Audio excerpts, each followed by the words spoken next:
นี่แล้วเจ้าเห็ดมันแห้งบ่เนี่ยกี่เฉียดตัวนี้ทุกคนเลยเพราะว่าเพิ่นเห็ดขักนี่ละมืออาชีพที่อยู่เห็ดเนาะอันนี้น้ำกินบ่มียังอันนี้บ้น้ำไส้ไว้ใส่คือโอวันติดเนี่ยยามันเลยมันเห็ดน้ำไส้ชื่อเนาะ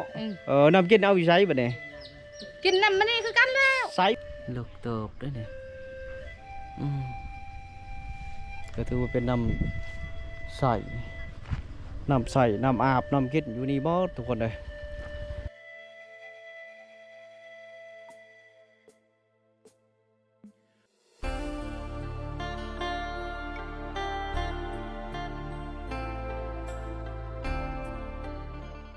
หลังนี้ก็โอ้ยาวทุกคนเลยเพิ่นเช็คออกไปต่อกันเลยนะตัวนี้ก็เป็นหลังหนึ่งตัวนี้ก็สวดมาตัวนี้เข้าไม่ใช่นี่นะเป็นเถื่อน2หลังนะหลังนี้ก็ออกมานี้หลังนั้นก็ออกมาแบบนี้อีกทุกคนนะถือว่ากับพี่น้องกันได้ละจึงเห็ดมันนี่ได้นะทุกคนนะเห็ดบ่ทีกันอยู่เป็นเนื้อดุเพื่อนเคยที่ยับยายออกสิกันเพื่อใช่อันนี้คือซานผลหัวชีโปกลายแนวได้ชีเป็นหวานเป็นยังนะเป็นผักเป็นยังเอาเข้าไปไม่ใช่ตัวนี้แล้วก็เป็นบ้านนะนัดทุกคนเลยเป็นบ้านที่ว่าเพิ่นเช็คออกไม่ใช่เช็คนะเป็นบ้านที่ว่าเช็คออกจากบ้านแต่โตบ้านใหญ่แหละ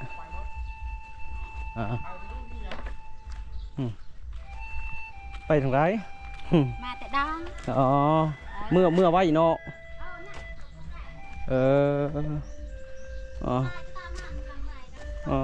คุไม่ยังเรียนอยู่นะคุป้าบ่ว่าคุคือลายแต่คุป้าคุก๊อบบ่อย่าหน่อยอื่นคุเป่าเพิ่นคลายเครื่องบ่เนี่ยโอ้ห่านคลายเครื่องเนาะนี่เลยตัวก็แสดงก็มีแต่ห่านเดียวนี่ได้ในบ้านนี่เลยโอ้เอาขออนุญาตเบิ่งนะป้าตัวไปขายงานดองไปเลยอันนี้ได้ก็เลยเรือบางๆนี่เดี๋ยวหาดไข่เกลืองคนเป็นต่อเป็นตาก็ไม่ครบหมดเรามาพริกเอาอันนี้เป็นบอลยูเย็นไหมจ๊ะ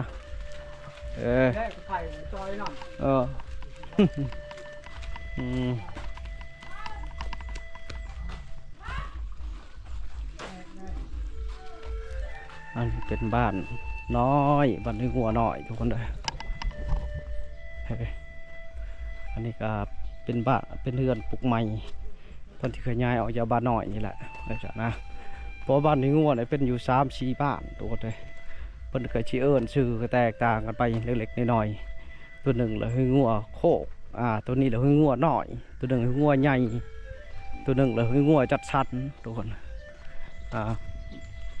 นี่ก็คือทรงเก่าแก่ทรงเก่าทรงแก่ชิโยตามวันนี้แหละส่วนลายเพิ่งก็มีได้เครื่องปั่นไฟแน่ดำมาด้านเนี่ยก็ยอมเอาแต่ละเฮือนส่วนลายเลยบ่มีดำทุกคนเลยเนื่องจากว่าดำมันหักคนก็เลยใช้ไม้จับไม้เอานี่ละทางเอา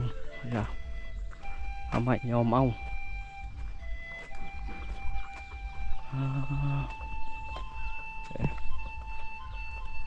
สบายดี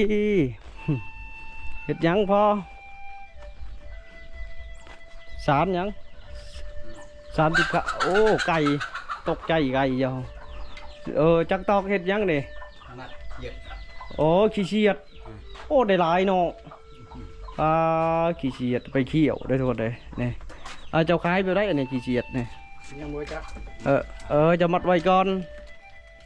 โอ้เอาคอเบิ่งนะอันนี้แล้วเจ้าเห็ดมันแห้งบ่เนี่ยกี่เฉียดตัวนี้ทุกคนเลยเพราะว่าเพิ่นเห็ดขักนี่ละมืออาชีพที่อยู่เห็ดเนาะอันนี้เราเพิ่นไปเขี่ยวทุกคนนะอาหารคนเฒ่าผู้เฒ่าเพิ่นละมักเขี่ยวยำหัวจ้ะ ครับแควเพิ่นแก้แง่งได้ผู้เฒ่านี่คือเฮานี่แควฮักแล้วเราไปเกี่ยวไปบ่ไหวขนาดบ่เกี่ยวยังเจ็บแควเฮานักกว่าคนเฒ่าเอง เก่งเว้ยซะบ่แล้วเจ้าก็มัดเป็นมัดแล้วก็ไปขายอยู่เมืองพุ่นบ่ มัดแบบนั้น โอ้ดีได้โอ้เพิ่นเฮ็ดคักแน่เนาะมืออาชีพเด้เจ้านี่นี่โตอุปกรณ์เพิ่นสิมัดทุกคนเดี๋ยวเพิ่นใส่ตัวนี้ข้างแน่เจ้าซบใส่ตัวนี้เนาะแล้วก็เจ้าทักข้างแน่เนาะอันนี้ก็มัดอีกบ่ทางนี้ก็ อันไหนก็ช่องบ่อนไหนก็ยาได้ นี่ทุกคนเลยเพิ่นสิเฮ็ดแบบนี้แล้วก็เป็นไปขายบัดนี้เป็นมัด10,000บ่เป็นไหมครับบ่อนลดให้ก็มีลดละ8ปกติก็มัด10เปิดขายมาทิพพี่หลายแท้ๆทุกคนเลยอันนี้จักต้นจะเอาหมดเลย นั่นต้นใหญ่ อ๋อแมนมดอันนี้เอาต้นนั้นน้อย โอ้เบิ่งต้นขี้เกียจชื่อเอาบ่นี่ก็ คือเอา ต้นเท่าไรเจ้าชื่อใหญ่ไปนี่นี่ แพงก็ขาย ป้า7-8 แสนพุ่นสิได้กำไรอยู่บ่ล่ะ ใช่แล้วอันนั้นน่ะว่า ป้าตัวอันนี้เจ้าสิเป็ดยังต่อบัดนี้ อันห้างหมอกรถ อ๋อไปเฮ็ดหมอกรถแข็งบ่อ๋อสิเป็ดห้าวรถไปซะเช็ดเฮือนรถเลย ขายพอแห้ง ใหญ่เฮ็ดเช้าก็เจ้าก็ได้บ่จักนี่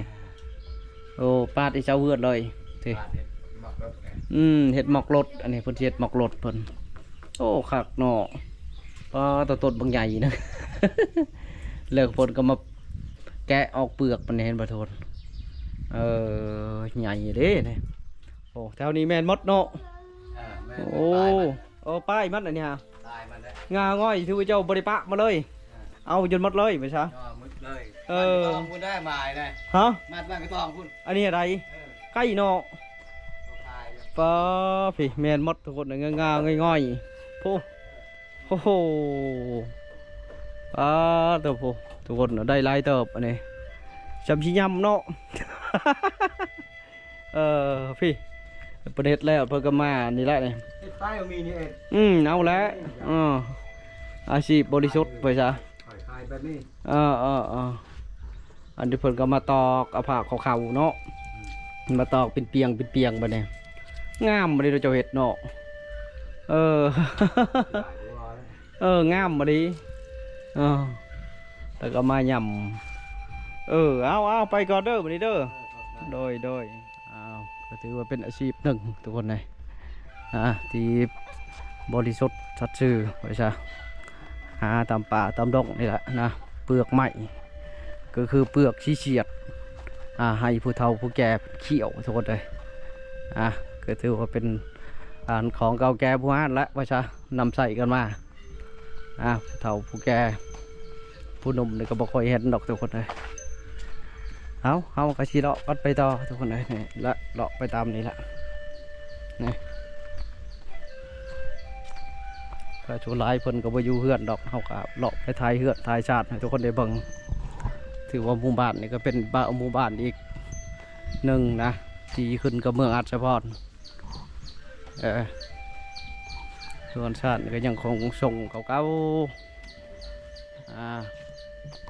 เพิ่นอยู่กันแบบเรียบง่ายได้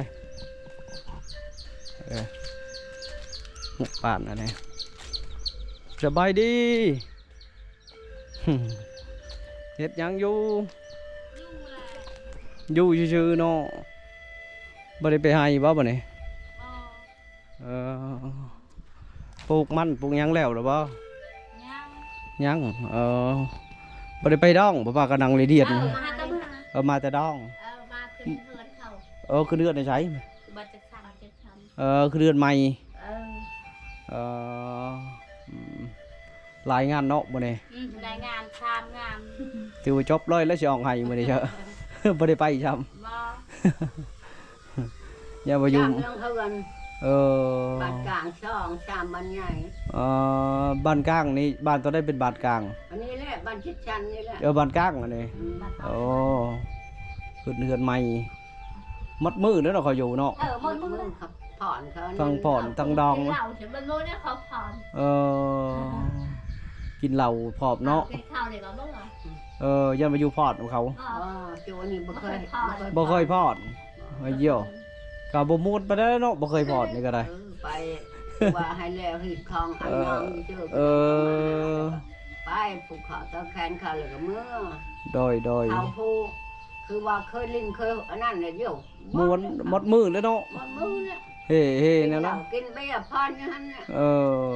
จูนี่คือว่าแหละ อ่า ไปชื่อไปตำน้องมาหา บ่ไงไปหาแล้วก็กินข้าวอิ่มแล้วก็เมื่อว้าเอาไปก่อนหาเลาะไปลินไปเรื่อยๆค่อยเนี่ยอันนี้เพิ่นหาบน้ำมาเนี่ยตักน้ำบ่ หาเลาะลินใช้ลูกสาวหันไปเบี้ยงแล้วบ่แน่มาก็บ่ได้ทายซ้ำบ่สิถามกับป๊อบอยู่ฉันโอ้ยแล้วนี่น้ำกินบ่เป็นหยังอันนี้ บ้าน น้ำใส่ไว้ ใส่ คือโอวันติดนี่ ย่ามันเลย มันเฮ็ดน้ำใส่ชื่อเนาะ เออ น้ำกินเอาอยู่ใช้บัดนี้ กินน้ำมันนี่คือกันแล้ว ใส่แบบนี้คือกัน บ้าแบบนี้ ใส่แบบนี้แหล้วเด้ออันนี้ก็เลาะไปต่อทุกคนเลยเป็นหมู่บ้านอีกแห่งหนึงนะเด้อเลาะไปเรื่อยๆนะทุกคนเลยให้ทุกคนได้เบิ่งได้ชมจ้ะ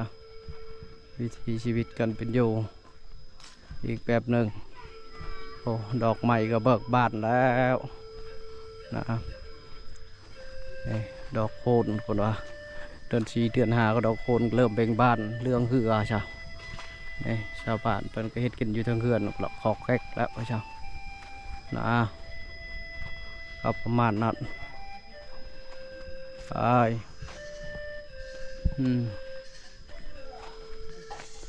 นี่คือต้นม่วงโอ้บงม่วงฝนตกเนาะแถวนี้สบายดีเฮ็ดหยังอยู่ นั่งกันอยู่หลายคนเนาะ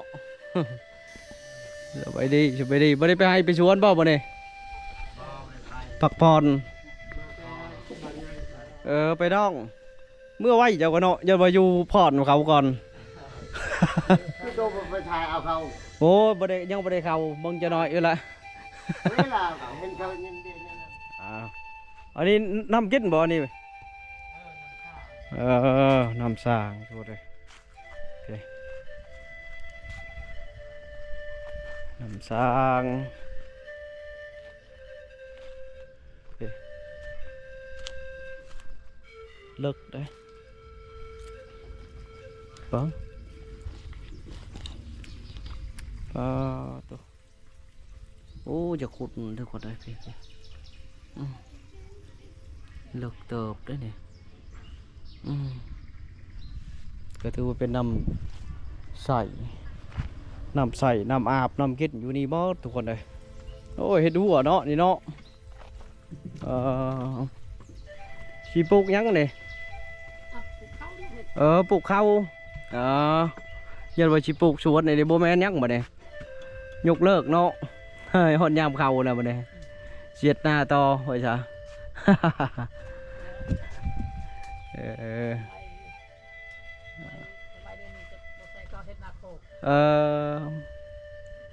อันนี้เฮ็ดหน้าบ้านมาเนี่ยเฮ็ดเฮ็ดทีแล้วเนาะหัวกันเนาะ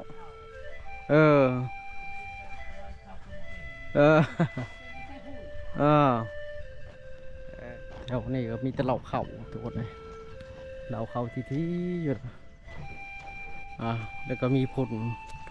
ลจากขี้งัวขี้ควายไปซะก็อากาศเย็นทุกคนเลยวันนี้เพราะว่าเนื่องจากฝนตกนี่แหละทุกคนนะนี่ก็ผลขี้งัวขี้ควายเพิ่นกาชีมาใช้ชอบไปชอบเป็นทงไว้สำหรับเลาะบ้านให้งัวหน่อยนะ